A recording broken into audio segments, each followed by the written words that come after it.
कहानी शुरू होती है 13 अक्टूबर 1972 को। यूरुग्वे की एक रग्बी टीम अपने दोस्तों और घर वालों के साथ चली जा रही थी। मौसम खराब था और पायलट की एक छोटी सी गलती ने जहाज को एंडीज के ऊंचे और बर्फानी पहाड़ों से टकरा दिया।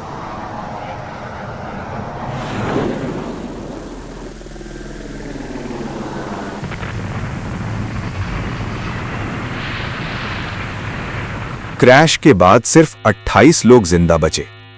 चारों तरफ सिर्फ बर्फ और खामोशी थी। उनके पास न गर्म कपड़े थे और ना ही खाना। पहले कुछ दिन उन्होंने उम्मीद रखी कि कोई उन्हें बचाने आएगा।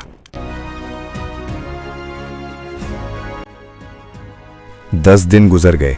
रेडियो पर उन्होंने सुना कि उनकी तलाश रोक दी गई है। भूख इतनी बढ़ गई कि उनके पास कोई रास्ता नहीं बचा। इंतहाई दुख और मजबूरी में उन्होंने अपने उन साथियों का गोश्त खाने का फैसला किया जो मर चुके थे। लेकिन इम्तिहान अभी खत्म नहीं हुआ था। रात के वक्त जब सब सो रहे थे, एक खौफनाक बर्फानी तूफान आया और जहाज के मलबे को बर्फ से भर दिया। वो लोग 3 दिन तक बर्फ के नीचे जिंदा दफन रहे। इस हादसे ने मजीद 8 लोगों की जान ले ली।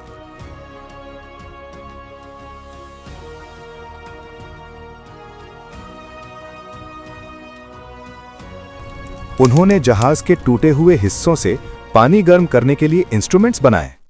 प्लेन की सीट्स के लेदर से अपने लिए बर्फ से बचने वाले जूते, स्नो शूज बनाएं ताकि वो नरम बर्फ में धंस ना जाएं। 60 दिन बीत चुके थे। नैंडो प्राडो और रोबर्टो कैनेसा ने ठान ली कि वो या तो रास्ता ढूंढेंगे या मर जाएंगे।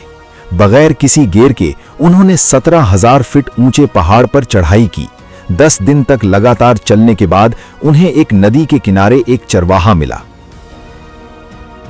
22 दिसंबर 1972 को रेस्क्यू हेलीकॉप्टर्स वहां पहुंचे। 45 में से सिर्फ 16 लोग बच पाए।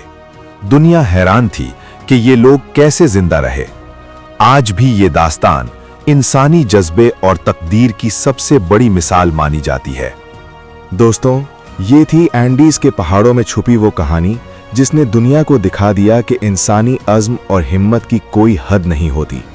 इस सच्ची कहानी पर हॉलीवुड में अलाइव 1993 और हाल ही में बेहतरीन movie society of the snow 2023 भी बनाई गई हैं, जो इस वाक़ये की सख्ती और जज्बात को बखूबी दिखाती हैं।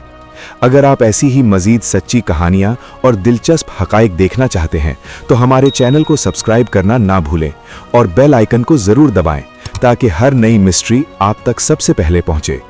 मिलते हैं अगली वीडियो में एक नई और हैरत अंगेज कहानी के साथ।